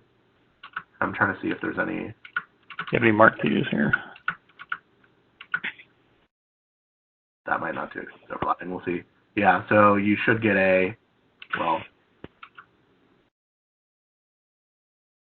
wait for that to finish. See if this does it. Oh, so when the mark is going to show up is if there is a light that is fading and there are still channels marking after the fade time is done. So in these examples, the mark is happening in the same time. What we do allow is for a light to turn off in a queue and then it will mark. So you can have an intensity move to 0 and a mark happening in the same queue. The desk handles that fairly well. That is where you will see some green time in the duration, is when that mark starts. It is indicating that something is still moving, even though your queue is complete. So good call. Any other ideas? Yeah, a couple things coming in. Will filtered parameters, so this is our holding data topic again, will filtered parameters change tombstone display as well as table view, i.e. to avoid a plus sign? No, so we never allow the column either in live or in blind to completely go away, right? You're always going to have SCB. So in that, if I can remember what it was, Snapshot 100, no, that's Snapshot 100. Oh, I re-recorded over Snapshot 100. Oops, that's Windows. Oh, right, this was Snapshot 888, sorry. I don't know my own show file. So when I hid color, I hid all of color. So if I were to look at displays here, I hid everything in color. I'm never going to be able to hide that color column. We just don't allow that. So, I understand the want to do that. So I would say that would be a feature request, because it has been this way since the beginning of ES time, is that we never allow you to completely suppress that. That being said, you're always, basically the hide parameters thing doesn't work in summary view. And then a reminder that we were going to revisit snapshot lag versus workspaces here. Yeah, so this is something that is of hot debate with a lot of programmers. Snapshots, because they're recalling and painting a lot of stuff at once, and it's complicated stuff, right? It's loading your magic sheet into the cache and then putting it at the proper zoom level. It's, when we paint a live screen, we're actually having to calculate everything regardless of whether it's currently being displayed or not. So the kind of fact of the matter about the way the system is architected is that snapshots aren't particularly snappy right now. We've done some optimization of them over the years. They need a new hit, right? We need a way to, like, I don't know what we do. I don't know how we would handle that, because the task that it's doing is actually kind of arduous, right? 6 monitors worth of stuff in tons of tabs with tons of, because tab 2 is open, it's painted, right? We want to be able to pop that instantly. So that can trip you up, right? As you're moving quickly amongst different displays. That may be a reason to focus your snapshot changes to just tabs. I know a lot of programmers that will open multiple direct selects in a single window as tabs rather than recording a snapshot, because it's super easy. If we do a couple of these, whatever, it's super easy to do that, or to call a tab number, right? So if I were to say tab 4.2, if that's a macro, that's instantaneous. So there are ways to kind of fight around that. Workspaces certainly are helpful, but right now it's a big struggle, and I wish we did better on it. And I know that the team has that in their sights to optimize that stuff. And I just don't know where they'll be able to get with the tasks that are at hand. At a certain point, we prioritize output always. So displays are lower down the list of processes that the system will work on in its spare space. I'm sure that has something to do with it. So if you've got a lot going on, snapshots are going to load a lot slower. If you're on older hardware, like an EOS Classic or an Ion Classic, that's going to open slower. Yeah. I wish I had more information on that. I think that if you were a person that is getting caught firing a snapshot and it not being ready where you need it, right now I would say explore other options to get those screens painted, such as already having them open. And they are in workspaces, they are open, correct? Just yeah, correct. That's not visible. Yeah. Exactly. So, and that, again, that that's another reason to kind of minimize the amount of stuff you do have open, is because when something is there, we are what we call painting it, right? We have to have that display loaded and ready to go, because as soon as I come back here, it's there, right? So all of these are very easily interchangeable in between. But as I add more of that stuff, that fills up whatever machine you're on. So it's always a balance. And yeah, we all know we can do better. So that's the advice that I have right now. Did that kind of answer that, Rob? Did I meander too much? No, I think that was good. All right. Jeff says, "Flap me into another country, but I don't use snapshots much." So I'll just interject real quick and say that there's a lot of things on this console that I will slap you into another country for doing or not doing, but all of this display stuff is not one of them. We kind of said at the beginning, there's a lot of personal preference here. But he goes on to ask, can a snapshot, maybe in a way, maybe if we did this, he would use them more. Can a snapshot be altered? It sounds like after it's recorded, and if so, is there a way to update it? So I'll have to be careful what I say. I never know what gets back to Anne. Yeah. So right now there's no window into what a snapshot has or what it does. Ideally, and I think what we've discussed long term is, wouldn't it be nice if in your snapshot viewing window this display came up and you were able to go in and fiddle and make changes. Again, that's an on the list thing. Yes, we'd like to be able to do that. No, you can't right now. So, using something like that template snapshot idea for frames that I suggested is a workaround that I use to get things more precise. But the fact of the matter is that if you change it in one, and you've recorded full snapshots for everything, you're going to have to change it in every place. That may push you into more frame or tab-based snapshots, maybe as a way to sort of test the waters and see if that works with your workflow, as opposed to full screen stuff. So consider that. The thing that Anne rails about, forever we've been asked to allow you to update a snapshot. So update snapshot 15. She is very vocal about the fact that you can't update a snapshot because we're not saving changes. We're overwriting. And I think, did it make it into 3.0? Did she finally cave? What do we see? Does the syntax work? Yeah. It's worked before, but it was my understanding that it was doing the same exact thing as record. It is, and that's exactly it. So that's kind of her point, is that we're allowing the syntax, but it does the exact same thing as record, because we don't give you any granularity to go in and edit those things. Perhaps that syntax will be more useful later on, but just know that update and record are just replacing the snapshot with whatever you have recorded at that moment.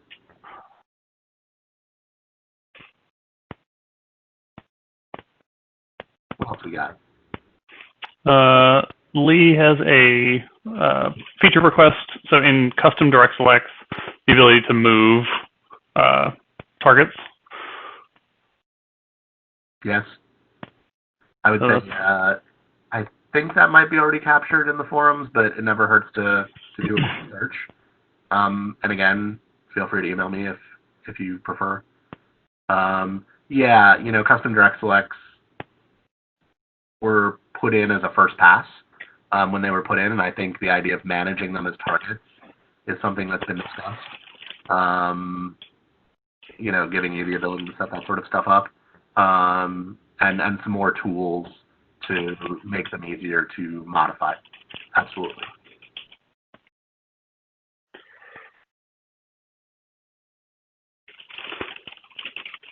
So I'll say this just because we're about near time. Thanks. I hope it was useful. I never had have a good gauge of how much of these tools you use often and how much a reminder is good to like, all right, I haven't thought about that feature in a while. We do change and evolve stuff, so something that you might have written off a long time ago might be more useful now. Yeah, I know that some of you will want to run off to Hog, so please feel free to do that.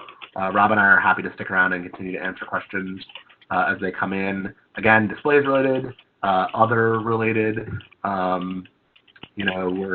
We're happy to help out. So thank you for being here. You guys are the select few that even without advertising, we're here in support. So I appreciate it. And if you're leaving us, Rob next week will be doing more in augmented. So that should be always a good time. So thanks. We'll stick around for questions, but if you have to roll, stay well, and we'll see you at the next one. Thanks, guys. What's going on? Any stuff, Rob? We have a couple of off-topic things, which now might be the... oh, there's some more coming in here. Give me just a moment to get through these. Yeah, I can't see the questions while I'm screen sharing. Yes, Lee, this is a good point. So back to the point about recalling snapshots, painting all the workspaces, not just the visible one. Whoop, my screen just moved. If the augmented tab is not on a visible workspace, it is still being updated. So the processor load is still there. Yep, exactly. And same thing with heavy lifting magic sheets as well. If they're not in the frame, they're still using that processing. Yeah, I feel like we could do a whole other session on displays management for magic sheets. We kind of did a little bit in the previous one. But yeah, this is the argument for I've got a magic sheet with a bunch of different stuff on it, and I'm going to use views to like zoom in on that stuff. Mm-hmm. By the nature of the displays, we have to load that whole magic sheet into RAM to make it available and accessible and fast. And so the recommended method is to split that stuff across multiple magic sheets, right? So that you're not putting that load on the processor. Again, as hardware gets better, as hardware gets more graphics-centric, that is improving over time. But we still have a lot of legacy equipment that people are using out there, which is lovely. We love that there's desks that are 10 years old that people can still rely on for their shows. But when it comes to this graphics stuff, 12 years ago when that hardware was being designed, no one really imagined what the processing loads would be from that standpoint. So as we evolve the software and as, little goofy things like this change how people think about workflows and displays and indicators, we try and adapt as well, and that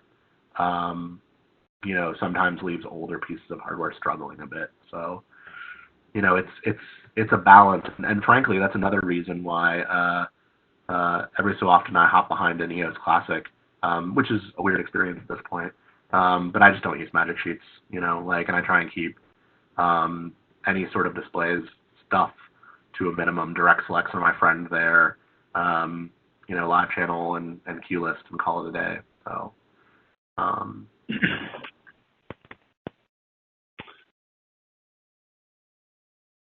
so we have a couple of, we'll say, very off-topic questions. I don't know if we want to go into those today. Actually, I've got one kind of observation here that's more on topic. On Nomad with a single monitor, if there's a magic sheet and the CIA has to pop up, for one of the many reasons it does, when it closes, the magic sheet resizes even if the magic sheet is locked.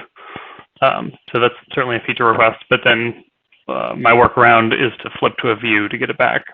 So yeah, and that's a worthwhile thing of having a view, or zoom to all. I use zoom to all often. Sometimes zoom to all though isn't zoomed in enough because we leave a little air. So yeah, that's a reason to have a view stored for that. Yeah, the troubling part right now is we've talked for years about a floating CIA. The idea that the CIA would float over top of the other displays. The trouble is that the other displays have no knowledge of the CIA. So when you think about doing something like grabbing a color palette that's maybe at the bottom of your list behind that CIA, we don't currently have the code logic to bring that that thing that you called further up, and that means that you just can't see it. So it's something that has been floated around for a long time as a way to minimize the disruptions to your displays when the CIA pops up. It's a bigger build than just like make it float, because then it makes a lot of other things difficult to use. And again, like when you're sitting behind your desk, that extra little bit of scrolling may not matter. But in the heat of battle, when you're programming a show, those are the nuisances that we want to prevent. Yes, I would report that as a bug. But long term, we'd like to kind of rethink about that interaction entirely. Yeah, so as far as off-topic questions, there's one coming in from Mark about show file management, how to move files between folders, renaming them, and backing them up. Yeah. If we want to go into that for a few minutes. Yeah, absolutely. So happy to. We very intentionally don't let you do a whole lot in the browser, right? Again, even in a single venue, we have various levels of skills. And the idea that somebody could come in and delete a folder full of files, show files, we don't let you do that. You can delete individual files from the browser. So if you have something selected and you hit the delete hard key, you'll get a little red text in the little notification area above the command line that says, hey, do you want to delete this file? You hit enter, it deletes it. But we only let you do one by one. There is, on a console in the shell, the file manager. And that is out in settings, maintenance, and that allows you full Windows-style side-by-side control for moving, copying, deleting, doing all that sort of stuff. So I recommend as part of system maintenance, if you do maintenance once a year on your system or whatever, to go in and manage that. Do you want to back up all of those files onto a drive that's on the IT network? Do you want to delete all but just the final show file and put them in folders? Different venues do it different ways. I've seen it 100 different ways done. So that's really where that setup is. Regarding show files in general, we never let you write over a show file, right? We're always including date and timestamp in the name. So there's a lot of things that are good and bad about that.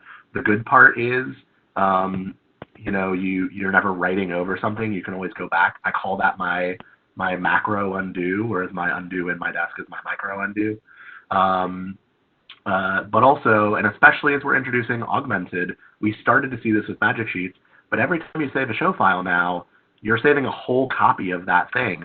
So if you're saving .esf3d files and you've got a 20 meg model, you're saving that every single time. So you want to start, if you're dealing with augmented, thinking about when do I want to save a full ESF show file versus when do I want to just save show file data, right? An ESF2 or an ESF. Maybe throughout the day, if the model isn't changing in any significant way, you want to just record ESFs and then at the end of the day do a full save. We've yet to see how people adopt that, but people's hard drives are going to fill up because that's the nature of it. Shift Update's going to remember whichever one you did last between A3D and just show file data. So that's part of it. On Nomad, you can actually you can do this on the console too, but I would recommend it on console. On Nomad, you can point your show file directory to a different location. So one of the things that I have set up is I have a Dropbox file that all of my various pieces of hardware, my Nomads and such, point to, so that it's always synchronized. My big thing is like, which machine is this file on, because I move around so much.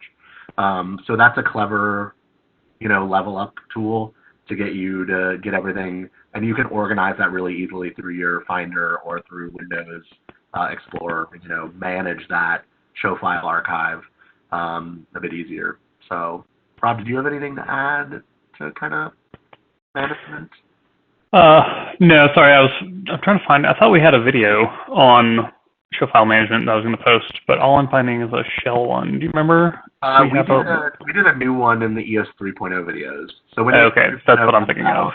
Yeah, we shot videos actually before the pandemic, y'all. So when 3.0 comes out, there will be augmented videos. Oh, it is in here a little bit. I'll go ahead and post this. Oh, great. Perfect. It's about the shell in general, but there is a few moments about the file management. Yeah. So I will post this in the Q&A for everyone to see. Yep. And I did have something to contribute, but it is gone from my brain. So yeah, fair. If it comes back, just drop it in. Yeah. So the structure is kind of up to you, but you know, again, once you open a show, do you need all the versions of the show, or just do you need the final version? File maintenance is where you do that on the desk. So, and currently that's on a per desk basis. So it can be a little bit of a pain if you've got 4 or 5 devices in your system to manage all those, but that is the way we do it right now. Oh, and here, maybe this is what I was thinking of. There was a question about the same show file can have different timestamps on different consoles. Yeah. Yes, it can. Yeah, and I don't love that either. I am in the process of collecting thoughts on system level stuff in hopes for future development things, just to pass some ideas over of maybe some things we could be chipping off in between bigger builds. I kind of am of the belief that every device on the network should get its time from the primary. I'm interested to know what you all feel about that. If there's a reason that you wouldn't want to do that, you should be able to set your time zone device by device, but I think that the primary should be the only one who's managing time, which would eliminate this issue among a bunch of others. So it's something that has rattled around in my brain for a while that I might suggest for future development. So if you have thoughts on that, you know, it may be an interesting idea.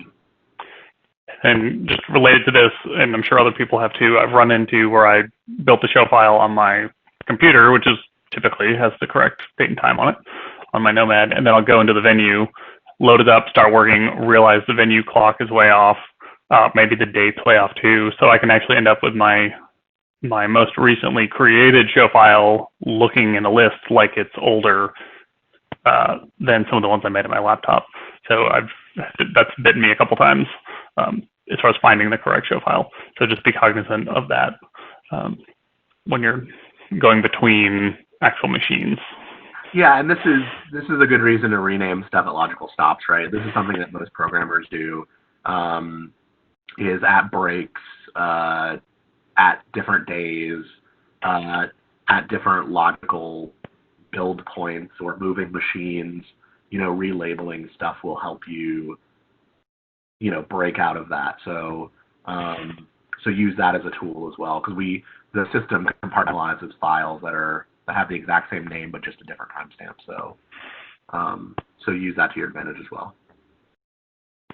A couple comments here about, yes, we like the idea of primary as time server. Okay, great. It's looking at, I think. What other questions are coming in? That is about all we have for the moment.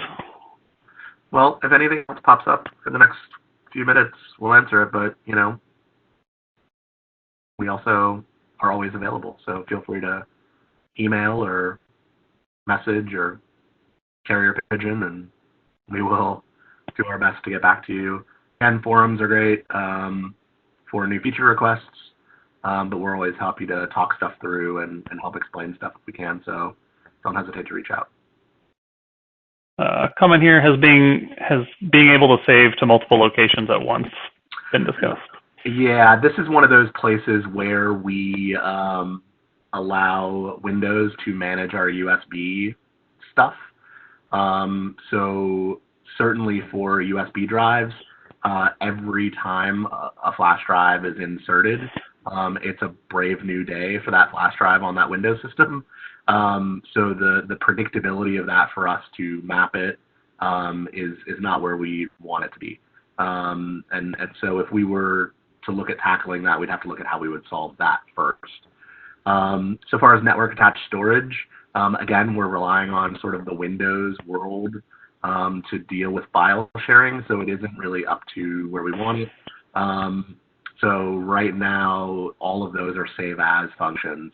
A save or a shift update is going to save to the hard drive of everything that is in the session. So RVIs will get a copy, consoles, backups will get a copy, but network attached storage, thumb drives, those sorts of things, we currently don't have the mechanics under the hood to do that reliably. It's been discussed a lot in the Facebook page recently, and it's something, again, it's one thing on the list, but it's one of like 5,000 things on the list. So Anne's job, bless her, is to prioritize that stuff against everything else that we're trying to get done with the development resources and time that we have. So, but heard.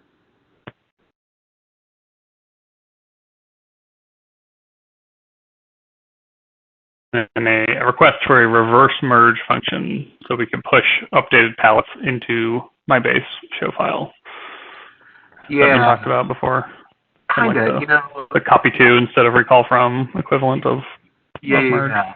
I think where we're going to go with that, Congo and Cobalt had a really slick feature where you could load another show file. So obviously your show file that you're working in is in the desk, but then you could actually load a secondary show file, see all the targets, see everything that was in it, and make decisions about pulling stuff over and merging stuff.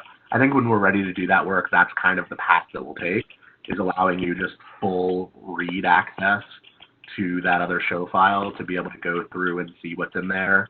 And the other thing about merge right now is it's really granular in some spots and it's really not granular in other spots.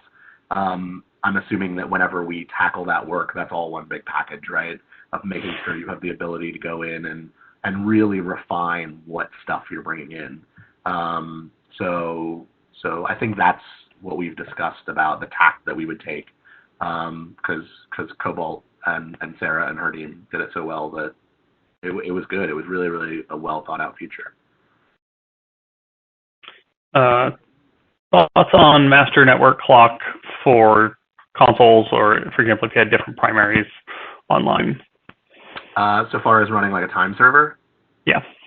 Yeah, I think if you have the capability to run those, that's great. So the systems can listen to NTP or SMTP, so whatever protocol you have, that's available. We display those as net2 and net3 time, so NTP is net2, SMTP is net3, is how they show up in setup. But yeah, a lot of devices, some switches can be time servers. So I think that is highly recommended if you're comfortable setting that up. Be careful of multiple time servers. If you've got something like a paradigm system or a Unison, those often have time servers on them as well. So you can get conflicts depending on which device is closer on the network that the thing side is going to listen to. It also, assuming that we're in a completely closed network where there's no outside contact, all computers and all time servers are susceptible to drift. And so if there's no way for it to ping back to a real server, an Apple time, whatever time services you're pinging to, then over time it will drift. So you either need to manually correct that, or you need a way to get time into the network. ETC makes a box called Conductor, which allows you to subscribe to a time service from the internet, and then it's firewalled and puts that stuff out on the Lighting network. So that device is what we make that does that. But if you are clever with networking, you can set that up yourself, right? There's nothing to say that you couldn't properly configure a switch to bring stuff in. If you don't know how to do that stuff, don't plug your Lighting console control network into the internet. You're going to be very sad. But technically, with some advanced IT stuff, you could set that up yourself. So depending on the gear that you have on site. Yes. Scott just said Raspberry Pis are a great cheap device for master clock, and he'll be hosting a session next week on how to do that, I believe. Exactly. Very good. So we're off of the week. You and Yuli are on deck. Yeah. And that's exactly my conversations with Scott. It's exactly what I was going to say next, was that like there are cheap devices like Raspberry Pis that can do that work for you. The ETC device is not cheap. So there you go. One more question about file management here. Talking about the asterisks at the end of the name indicating you've made changes. It says pre-3.0 saves. Pre-3.0 saves only turn off the changed file asterisks when saved to the console, but in 3.0 it goes away even if you save to an external drive. Is that expected? I don't know whether that's a feature or a bug. I know we changed some of that logic because when you have an augmented model, we actually show you the show file data and its own asterisks, right? Have you changed the data that's salient to basically the ESF portion of the show file? And we have an augmented nomenclature that shows you the asterisk if the model has been changed. So remember in augmented that all the fixture data lives in patch, right? All the model and telemetry information actually lives in the ESF portion of the show file, whereas things like a drum riser or a brick wall or whatever, model-only things, live in the augmented side. So if you haven't changed the model, you won't get an asterisk. I'm of the personal opinion that there is room to grow here and make this a little bit more transparent. I think it's a little bit aardvark right now. But it is what it is for 3.0. So I don't know. You know, one of the things that people complained about before any of this was that I saved it to my thumb drive. Why doesn't that asterisk go away? So I don't know if that was a conscious choice or not. I will check on that. I would also say it's a good question for the forums. But yeah, it's all a bit bizarre right now. That logic makes sense to me because if you save it to a thumb drive and change the name of the file name does not change on your screen. It's still the name of what it is in the console memory. Yeah, and that's the other thing is that, you know, when you deal with software like Microsoft Office products or whatever, when you save as something, the program puts you in that new location. EOS doesn't do that, right? So when you save as, like renaming something, the original unsaved version of the show file is still loaded. So that is just something to keep in mind as you're managing stuff, right? And I think that has advantages and disadvantages for that default behavior. But that is the default behavior, and as a programmer, you need to know that to manage and not potentially lose work. We've had people lose work before because a flash drive was bad or something, or whatever. So just be cautious. I have before relabeled something and immediately just reopened it so I'm in that file. So there you go. That is all we have for today. Cool. Well, thanks, everybody. Before you go, if you have a chance to write into the Q&A some topics that you're interested in us focusing on, we're obviously doing augmented, but we've hit a lot of really big topics already, and we want to know what else we can bring to you to be of interest. We've also thought about more sort of open forum AMAs. If you think those would be interesting, let us know. We got to figure out how to do that when we have classrooms full of 300 people, but that's our burden, not yours. So yeah, feel free to let us know what we can do to continue to grow you. A lot of us are still locked out of our spaces, and we're committed to making sure that you're growing during this time, and we want to offer you what will be useful. So feel free to leave that in the comments as you leave. Otherwise, we'll see you at the next one.